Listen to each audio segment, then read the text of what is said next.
theater community is extremely creative. So they're coming up with these amazing ideas and working within their little Zoom squares. But there's also a lot of technology that now people are, I mean, the technology was there, but we've gotten the technicians and artists that are able to, work those, our, one of the shows that we licensed recently that is a COVID creation is called Who's Your Bag Daddy? Oh, love that show.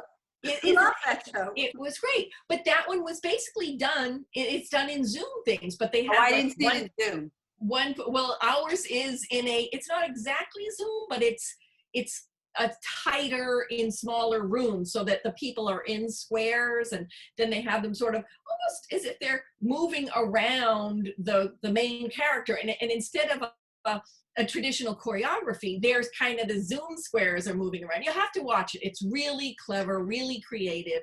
And there's other things that are like that people are starting to create that is a blend of theater and, the technology that's available, which is really what Broadway HD is all about.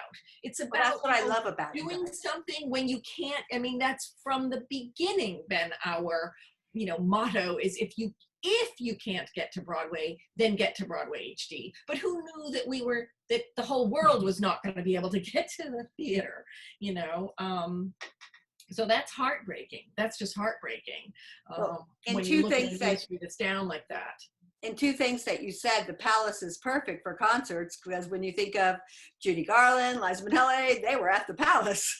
Well, the Palace Theater, the most famous theater on Broadway, from vaudeville to Judy Garland to Will Rogers Follies. We've had a great run. And Disney. Disney started their Broadway venture at the Palace with Beauty and the Beast. Oh yeah, I forgot that it started there. And then I always think of it at the other theater, but you're right. And then they followed it up with Aida. Right, I remember Aida. Then bringing back to Broadway. No, you guys have always been ahead of the curve, and that's what I love about you. If there was a show that you could bring to Broadway HD, what would that show be?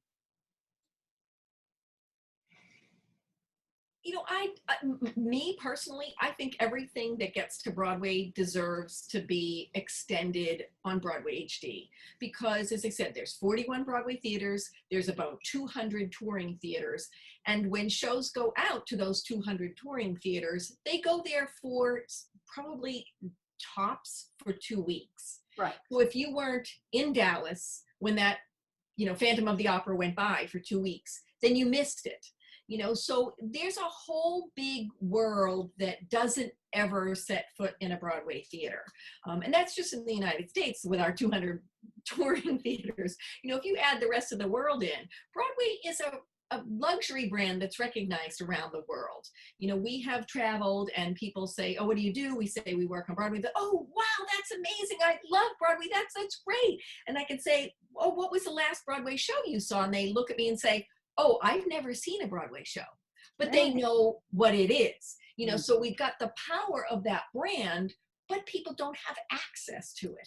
And that was really, and is really the whole point behind Broadway HD and doing these captures and extending the reach of these shows is accessibility, because whether it's the geography that you can't get to New York City and Times Square in those 41 Broadway theaters, or you can't get to the touring theater when that show comes through for the week or 2 weeks, or it's economics that you just don't have the $125 for your one single ticket to be able to go and see that show, or for some reason you have some sort of physical limitation that you either are uncomfortable, going through the crowd, or hearing impaired.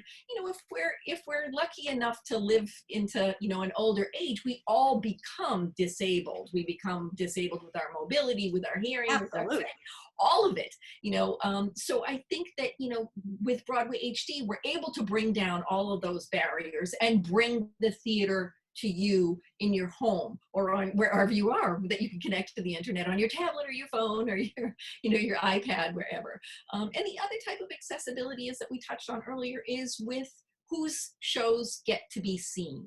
And I think that with Indecent, with Pipeline, with, On the Exhale, If I Forget, these really important pieces of theater, are things that should be seen by a bigger audience. And with our Trailblazers Rail, with showing and showcasing women directors, women playwrights, like Paula Vogel, women directors and composers, because we talked about, most of the tickets are bought by women to Broadway shows. But when you look at the last full Broadway season, which was the 2018 to 2019 season, I think there was 2 women directors out of the 41 theaters. There was, I think, 1 woman composer and 2 women lyricists. And the casts are sort of 50-50, but not entirely. And then if you look at the underrepresented voices of the, the BIPOC community, the statistics are even worse. So I think that if we can showcase these beautiful stories on Broadway HD, it inspires other people to, 1, go to the theater and see these things, and 2, for underrepresented communities to say, oh, that playwright I can relate to that story. I can see that. And then they start doing their own story. So in addition to like the access of who gets to see the shows, it's whose shows get to be seen by an audience, a global audience. There was a show called Renaissance that was done at the Transport Theater. Wish you guys would be able to get that. It was seriously one of the best shows I've seen. Very innovative, brand new woman composer that was just phenomenal. The last piece was almost like watching Sunday in the Park. And it was, I was like, oh, I wish everybody could see this and experience her. Yeah, I feel that way with all of the Broadway shows that we go to see. When a show gets to a Broadway theater, it has, you might not like some element or other about it, but it's certainly worthy of a capture and worthy of being seen by a global audience. The players are all at the top of their game. The lighting, the sound, the composers, the directors, the actors, they're all Broadway, and that is just, it's the pinnacle of live entertainment. So to be able to capture that and then share it with a global audience is just huge. So, you feel that way when you see a show that is a more obscure show that you wish was shared. And imagine, Phantom of the Opera, or Les Mis, or one of these other big mega hits that we actually have streaming on Broadway HD that, other people, around the world are just dreaming of seeing these things, but we can provide access to see some of these shows that they've heard of, and that they'll just never get inside that theater. Now, Stewart, I know that you're normally writing books. Do you have a new book on the horizon? No, that was the last one. I don't know if you can see it, but yes, but we're actually the last one. Yeah, that was the last one. But these things take years. There's so much work in doing these history books. All right, now I'm speaking for Stu. Go ahead, sorry. Well, actually, Bonnie and I are collaborating on a new book that we hope to have out in the next year or 2. We have a publisher. So we haven't really announced it yet, but it's about theater and a bit of the history of it. So we hope to have that out soon. More theater history for all of those theater fans. So now I have a question for you that's probably highly controversial. I'm sorry again, but I think it's something that no one is talking about, and I really want to understand this question. You have Broadway shows that had producers.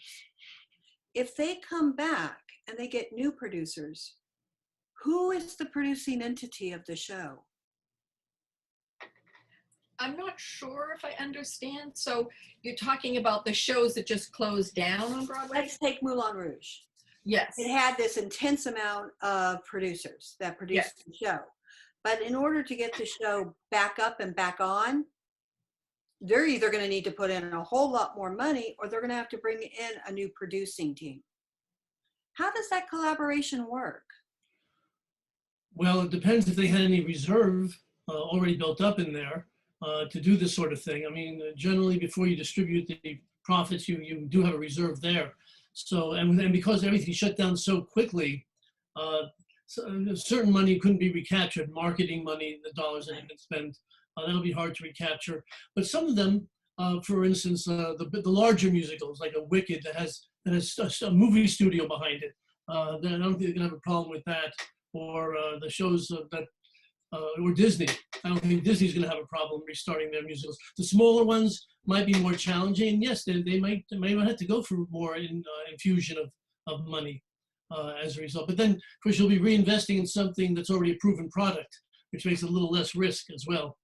True. So, and to just expand on that, and then do a very, I mean, this is a very simplified sort of explanation, but say a show cost $10 million and it had 10 producers that each put in $1 million. Right.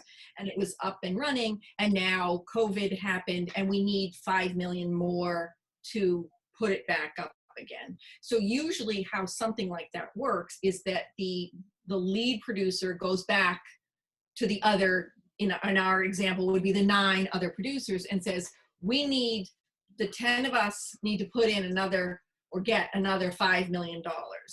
So are you in, or can we go to outside to get it to somebody else? And if they go outside, it dilutes the piece of Right. what that person owns of the show, because it's not a $10 million show anymore. It's a $15 million show, and you only put up $1 million, whereas somebody else put up $1 million, or they put up the 2 million because they took your $1 million. So they own a little bit more of it. So that's extremely simplified. It's not quite that, but to sort of demonstrate with like a pie, of how something like that would work. And the money, and they can raise the money, as I said earlier, because there's less risk involved. If it's Moulin Rouge, you said, well, it's already a hit.